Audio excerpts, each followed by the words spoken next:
రాజులకు రాజు ప్రభులకు ప్రభు అయిన యేసుక్రీస్తు నామంన మీకు శుభములు. ఈరోజు దేవుడు మనకు అనుగ్రహించినటువంటి వాక్య ధ్యానము ప్రవక్త అయిన మీకా వ్రాసిన గ్రంథము 4వ అధ్యాయము 2వ వచనము. కాబట్టి ఆ కాలమున అన్యజనులు అనేకులు వచ్చి సియోనులో నుండి ధర్మశాస్త్రమును, యెరూషలేములో నుండి యెహోవా వాక్కును బయలు వెళ్ళును. యాకోబు దేవుని మందిరమునకు, యెహోవా పర్వతమునకు మనము వెళ్ళుదము రండి. ఆయన తన మార్గముల విషయమై మనకు బోధించును, మనము ఆయన త్రోవలలో నడుచుకొందుము అని చెప్పుకొందురు. ప్రియులారా, ఈ వాక్య ధ్యానాన్ని మనం పరిశీలించినట్లయితే అంత్యకాల దినములలో జరగబోయేటువంటి సంభవాలను దేవుడు తన ప్రవక్తలకు ఆయా సందర్భాల్లో తెలియచెప్పటం జరిగింది.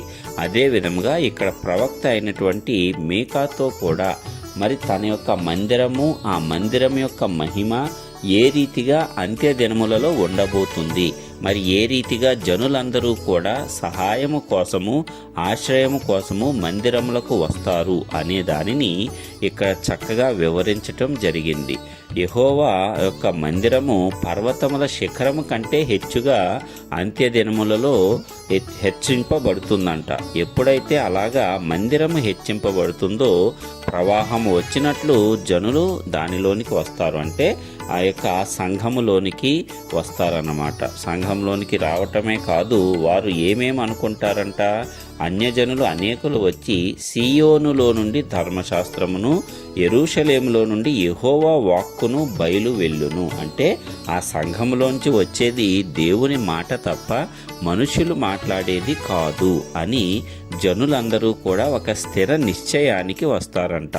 ఆ యొక్క సంఘములో ఎవరు మాట్లాడుతున్నా అది దేవుని నోట నుండి వచ్చిన వాక్కుగానే ఉంటుంది. వారు ఆ సత్యాన్ని గ్రహిస్తారు. అదే విధముగా దేవుని మందిరానికి వెళ్ళటము అనేది ధన్యకరమైనటువంటి విషయము అని వారు కనుగొంటారు. అలాంటి రోజులు త్వరలోనే రాబోతున్నాయి. మనము అంత్యకాల దినములలో ప్రవేశింపబడి ఉన్నాము కాబట్టి ఇక అతి త్వరలోనే సంఘం యొక్క మహిమ హెచ్చుగా అయినప్పుడు ఈ యొక్క సంభవాలు జరుగుతాయి. ఎందుకంటే బైబిల్ గ్రంథంలో రాయబడినది ఏది కూడా ఒక్క పొల్లైనా తప్పకుండా జరిగి తీరుతాయి. అదే విధంగా ఇక్కడ వారు వచ్చి మందిరంలో ఏమేమి నేర్చుకోవాలని కూడా ఆలోచన చేయటం మనం చూస్తున్నాం. వారు ఏం చేస్తారంట, దేవుని మందిరానికి వెళ్ళి ఆయన తన మార్గముల విషయమై మనకు బోధించును. అంటే దేవుని మందిరానికి వెళ్తే ఎలాంటి మార్గాల్లో నడవాలి, దేవుని యొక్క మార్గాలు ఏమిటి, అవన్నీ కూడా ఆయన తన బోధకుల ద్వారా బోధిస్తాడు. అవి వాటి అన్నిటినీ కూడా అన్యజనులందరూ గ్రహిస్తారు. గ్రహించడమే కాకుండా మనము ఆయన త్రోవలలో నడుచుకొందము అని చెప్పుకొందరు. అంటే అప్పటి వరకు వారు ఎలాంటి మార్గాలలో ప్రయాణం చేసినా సరే, ఎలాంటి మార్గాలలో పయనించినా సరే, ఇప్పుడైతే మాత్రము సత్యాన్ని తెలుసుకున్నట్టే. ఎప్పుడైతే సత్యాన్ని తెలుసుకుంటారో అప్పుడు ఆ వంకర మార్గాలన్నిటినీ, వ్యర్థమైన మార్గాలన్నిటినీ కూడా వారు వదిలివేసి నిజమైన సత్య మార్గాన్ని అనుసరిస్తారు. అందుకే ఈ లోకంలో సకల జనులకు సువార్త ప్రకటింపబడుట అనేది ఎంతో ప్రాముఖ్యము. అందుకే మనమందరము కూడా క్రీస్తు పక్షముగా ఆ సువార్తను ప్రకటింపబద్ధులమై ఉన్నాము.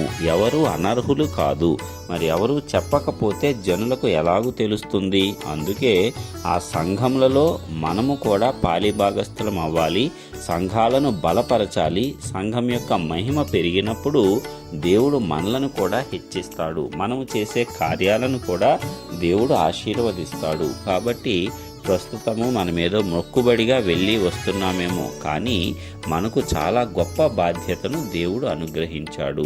సకల జనులకు సువార్త ప్రకటించుట అనేది సంఘమునకు, సంఘస్థులకు, విశ్వాసులకు దేవుడు ఏర్పాటు చేసినటువంటి ప్రాముఖ్యమైన కార్యము. వాటన్నిటినీ మనము చేసినట్లయితే అనేక జనులను మనము రక్షించగలము. ఎందుకంటే ఈ వాక్యంలో చెప్పబడినది త్వరలో నెరవేరే రోజు రాబోతుంది. మరి ఆ దినమునకు మనము సిద్ధపడినట్లయితే వారిని రక్షించిన వారిలో మనము కూడా ఉంటాము. దాని ద్వారా దేవుని యొక్క ఆశీర్వాదములు మనమందరము పొందుకుంటాము. కాబట్టి ప్రియ దేవుని బిడ్డలారా, ప్రియ విశ్వాసులారా, సంఘస్థులారా, మనమందరము కూడా ఈ వాక్యాన్ని అనుసరించి అన్యజనులందరికీ కూడా దేవుని పక్షమున మార్గము చూపించటానికి మొదట మనము సిద్ధపడి వారందరూ కూడా దేవుని యొక్క గొప్పతనాన్ని తెలుసుకొని మందిరానికి వచ్చి దేవుని మార్గాన్ని అనుసరించేలాగున మన ప్రవర్తన విషయంలో కూడా మనం సరిచూసుకొని వారందరినీ రక్షించటానికి, దాని ద్వారా దేవుని యొక్క గొప్ప కృప ఆశీర్వాదాలు మనమందరము పొందుకోవటానికి పరిశుద్ధాత్మ దేవుడు మనకు కృపను విస్తరింపజేయునుగాక. ఆమేన్.